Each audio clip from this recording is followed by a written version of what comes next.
देख सकते हैं हमारे साथ बैठे हैं नासिर भट्ट साहब, बहुत खुश हैं। अब उनसे पूछना ये है कि ये जो आज का रिजल्ट है, आज का दिन है, इस दिन के लिए भट्ट साहब ने बड़ी तकलीफें भी, बहुत तकलीफों में गुजरे। इनके खानदान जो यहाँ पर था वो बड़ी तकलीफों में, बच्चे तकलीफों में गुजरे। तो आज के दिन वो तकलीफें भूलने का दिन है। लेकिन यहाँ पे हमारे एक दूसरे दोस्त बैठे, उन्होंने एक बड़ी खूबसूरत बात की, उसके बारे में बात करेंगे। अस्सलाम वालेकुम जी। वालेकुम सलाम। क्या साहब, आज के दिन के बारे में, वो दिन आ गया जिसका इंतजार था, और आपने तो बड़ी तकलीफें भी उठाई हैं इस दिन के लिए, आपकी फैमिली ने बड़ी तकलीफें, तो कैसा महसूस हो रहा है आज? बिस्मिल्लाहिर्रहमानिर्रहीम। आज का दिन वाकई हम इस दिन के इंतज़ार कर रहे थे। इलेक्शन भी हो गया और मुझे उस रब से उम्मीद है जिस कायद ने कहा था मैंने अपना फ़ैसला अल्लाह पे छोड़ा है। अल्लाह ताला वो सारी मदद कर रहा है, रब की तरफ से है। और इंशाअल्लाह ताला नवाज शरीफ चौथी दफ़ा वज़ीर-ए-आज़म बन रहे हैं। और तकलीफ़ें जो वर्कर होता है ना उस वक्त वो तकलीफ़ें ख़त्म हो जाती हैं जब उसकी ख्वाहिश और जो उसके दिल में होता है कि मेरा कायद है, लीडर है, जिन तकलीफ़ों से गुजरा है अपनी जगह पे आ जाए। तो मुझे उन तकलीफ़ों की कोई याद नहीं, क्योंकि अब मुझे ये यकीन है कि मेरा कायद नवाज शरीफ चौथी दफ़ा वज़ीर-ए-आज़म का हल्फ उठाने वाला है इंशाअल्लाह। चौथी दफ़ा हल्फ उठाने वाला है। वो तमाम तकलीफें जो आप और आपके ख़ानदान ने सही, उनका तो मरहम का आज दिन है। तो ख़ानदान वाले कैसा फील कर रहे हैं, कैसा महसूस कर रहे हैं? एक तकलीफ आपको एक और भी हुई, ज़ाहिर है आप कैंडिडेट थे, टिकट नहीं मिली। पार्टी का ये टिकट ना देने वाला डिसीजन तो बड़ा तकलीफ वाला होता है, लेकिन आपके चेहरे पे वही स्माइल है। नहीं, कोई नहीं। मैं हमेशा कहता हूँ कि मेरा जो कायद है ना वो वर्कर का बहुत ख्याल करता है, उसमें मैं शामिल हूँ। मुझे पता है मेरे कायद मेरे लिए कुछ अच्छा सोचा है, वो बेहतर समझते हैं। वो जब कहते हैं कि ये एक जगह आपने जाना है, मैं वहाँ जाके और जो मेरा किरदार होता है अदा करता हूँ।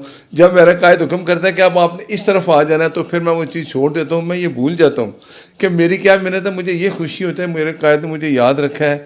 मैं आज फिर कह रहा हूँ मुझे उस दिन खुशी होगी। मैं हर तकलीफ भूल चुका हूँ जिस दिन मेरा कायद चौथी दफ़ा वज़ीर-ए-आज़म बनेगा। बट साहब एक जरा और बताएं अब स्माइल के साथ, इस तकलीफ के दौर में माशाल्लाह आपने डॉलर और पाउंड भी बड़े कमाए, वो तजर्बा कैसा रहा? उसके बारे में कभी सोचे था?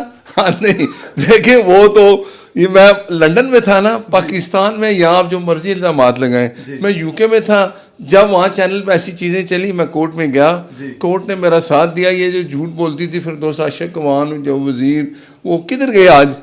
ठीक है, वो चैनल है, उनको भी चाहिए था कि उन लोगों को ना बिठाते।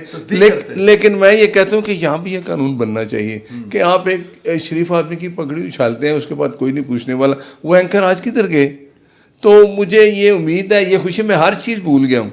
मैं आज मॉडल टाउन में बैठूँ 180 में, मेरा कायद थोड़े से फासले पे इस्लामाबाद में। जिस दिन वो हल्फ उठाएगा उस दिन मेरी हर ख्वाहिश पूरी हो जाए उस दिन। जी दोस्तों, आप लोग देख सकते हैं हमारे साथ इसको कौन है। ये हर रोज ट्विटर पर माशाल्लाह जो काम था, मरियम नवाज का हल्का था। एक तो इनसे पूछना है कि मिशन क्या था और आज के दिन के बारे में क्या बताएंगे। जी अस्सलाम वालेकुम। वालेकुम अस्सलाम। सबसे पहले तो आपको बहुत मुबारक हो। आप लोगों ने जो आपकी कोलीग थी, आप लोगों ने जो काम किया है वो एक्सीलेंट था। और मेरे ख्याल में लग ऐसे रहा था कि हल्का 119 में सिर्फ इलेक्शन हो रहा है पूरे पाकिस्तान में। आई थिंक इसका क्रेडिट सिर्फ मरियम नवाज साहिबा को जाता है। उन्होंने हमसे कहा था कि आपने एक एक दरवाज़ा वहाँ पे खटखटाना है, मेरा ख़ास सलाम पहुँचाना है और वोट की रिक्वेस्ट करनी है और उनको कहें कि मैं उनके साथ खड़ी हूँ। तो ये पैगाम हमने सब ने मिलकर पहुँचाया, एज ए टीम काम किया। और फिर उसके बाद आज आप अगर समा देखते, शेर ही शेर था हर जगह। तो टर्न आउट कैसा रहा आज? टर्न आउट कुछ यूसीज में बहुत ज़्यादा था, बहुत गहमा गहमी थी और कैंप्स जो थे वो भरे हुए थे लोगों से। और वहाँ पीटीआई के या नून लीग के? वो पीटीआई के तो बेचारे कुछ छोटे छोटे बच्चे थे, जिनके वोट नहीं बने थे, उनको उन्होंने बैनर्स उठा के ना तो दौड़ा रहे थे। और मुझे बड़ा रहम भी आ रहा था, अफसोस भी हो रहा था। मैंने कहा इनके बच्चों के साथ ये उम्र तो नहीं ना कि आप इनसे ये आप सियासी तौर पे इस तरह से उनको एक्सप्लॉइट करें। और औरतों की क्या तादाद थी? क्योंकि वहां पर आप लोगों के ट्विटर हैंडल पर हम लोगों ने खवातीन की बहुत बड़ी तादाद देखी कि वो मरियम नवाज को वोट डालना चाहती है। बहुत खवातीन थी, बहुत खवातीन थी और निकली हैं सारी। एक फैमिली थी जो बेचारे 3 छोटे बच्चों के साथ वोट डालने निकली हुई थी और फिर उनको जो था फैसिलिटेट किया हम लोगों ने, क्योंकि वो एक जज्बे के साथ। मैंने तो परवेज वहाँ पे देखा है कि जनरेशन दर जनरेशन 3 जनरेशन्स जो हैं वो नून लीग की हैं। तो मैं उनसे पूछती हूँ कि क्या वजह है, क्यों आप लोग उनके साथ हैं?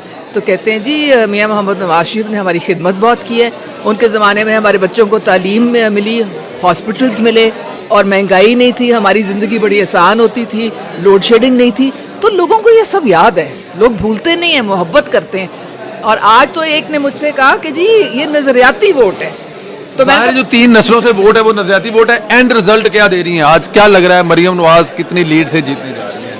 कि क्या आप कुछ अगर एक तादाद बताएं कि मुझे लगता है 40, 50, 60 हज़ार, जैसे मैं सोचता हूँ 60 हज़ार प्लस से जीतेंगे। मेरे ख्याल में पहले तमाम जो रिकॉर्ड कायम किए थे ना वो तोड़ देंगे, क्योंकि लोगों को मोहब्बत है उनसे और वो अपनी बेटी समझते हैं उनको, और वालेहाना वो निकले हैं उनके लिए। मियाँ साहब चौथी दफा वज़ीर-ए-आज़म? Absolutely no two ways about it. Absolutely जी, मियाँ साहब चौथी दफा वज़ीर-ए-आज़म जी। And Mariam Nawaz Sahaba, a very very strong candidate for CM Punjab. ये मियाँ साहब का डिसीजन होगा, कायद का डिसीजन होगा कि वो कहाँ पर किसको खड़ा करते हैं। मरियम साहबा को जो भी ड्यूटी दी गई है एज अ चीफ ऑर्गेनाइजर, उन्होंने पार्टी को जिस सतह पर मोबिलाइज किया वो हमने देखा है। और मियाँ साहब अगर उनको सीएम के लिए पंजाब के लिए कैंडिडेट करेंगे तो फिर हम देखेंगे कि वो इस पर भी खिदमत करेंगे और मियाँ साहब उनको मरकज में लेके जाएंगे तो हम देखेंगे कि मरियम जहाँ पे भी मरियम बीवी जाएंगी वो काम करेंगी। लेकिन आज ये फाइनल है कि मियाँ साहब चौथी दफा वज़ीर-ए-आज़म ने वो घड़ी आन पहुंची जिसका इंतजार था। जी, इलेक्शन के रिजल्ट अनाउंस होना शुरू हो गए हैं। मियाँ मोहम्मद नवाज शरीफ साहब जो हैं वो सबसे पहला जो रिजल्ट मैं आपको बता रहा हूँ, जो सबसे पहले जो रिजल्ट जिस रिजल्ट की मुझे इंतजार था, मियाँ मोहम्मद नवाज शरीफ यास्मीन राशिद से बहुत आगे हैं, बहुत आगे हैं। 90% वोट उनके आगे हैं। जितने भी वोट हैं जाहिर है 2 से 3 अभी तक पोलिंग स्टेशन का रिजल्ट आया। इसके अलावा मरियम नवाज साहिबा भी 3 से 4 जो पोलिंग स्टेशन का रिजल्ट आया उसमें भी आगे हैं। बहुत सारे दूसरे हलकों से भी रिजल्ट आने शुरू हो गए हैं। मेरे पीछे देख रहे हैं, आपको ये जो शेर जवान बैठे नजर आ रहे हैं, ये एमएसएफ के बच्चे वॉरियर जो बैठे नजर आ रहे हैं, और बहुत सारे दूसरे जो बच्चे बैठे हैं वो अभी उन्होंने काम शुरू कर दिया। मैं अगर आपको इधर बता सकूं, पीछे से यहाँ पर आकर अगर बता सकें हम, ये देखें, ये एक बहुत बड़ी स्क्रीन है। यहाँ पर आपको जो है रिजल्ट आना शुरू कर देंगे। National assembly, Punjab assembly, province assembly, यहाँ पर जैसे जैसे वक्त गुजरता जाएगा यहाँ पे अपडेट होते जाएंगे और हम लोग आपको बताते जाएंगे, क्योंकि अभी बहुत ही बेसिक जो है वो रिजल्ट आने शुरू हो गए हैं। लेकिन आप लोग देख सकते हैं कि इस वक्त जितने भी लोग हैं वो अपनी अपनी तो कहते हैं, हमारे सामने जो बड़ी स्क्रीन है इस पर भी दिखाना शुरू कर दिया है। मुख्तलिफ हलकों से जो है वो आहिस्ता आहिस्ता स्लोली रिजल्ट आने शुरू हो गए। ये रिजल्ट जो है ये पीएमएलएन की अपनी वहाँ पर जो लोग बैठे हैं, जो टीमें बैठी हैं, जहाँ से फॉर्म 45 भेजेंगी, उसकी तस्वीर भेजेंगे, उससे रिजल्ट लेके ये करेंगे। उसके अलावा यहाँ पर टीवी की स्क्रीन्स लगी हुई हैं और जो टीवी की स्क्रीन लगी हुई है वहाँ से भी जियो है और उसके अलावा बहुत सारे दूसरे चैनल हैं, उनको भी देखेंगे, उनसे भी लेंगे। लेकिन मैं जो आपको बताऊं, ये पीएमएलएन का अपना होगा। जो लोग वहां पर फाइल्स भेजेंगे, 45 फाइल भेजेंगे, उसको देकर देगा। मैं आपको गाहे बगाहे अपडेट करता रहूंगा। अब तक की जो मैं आपको जो दिखाना चाहता था कि टीम इस वक्त एक्टिव है, बिल्कुल फ्रेश है, कॉफी चाय इन्होंने पी है और ये अगले 5-7 घंटे काम करने के लिए बिल्कुल रेडी हैं।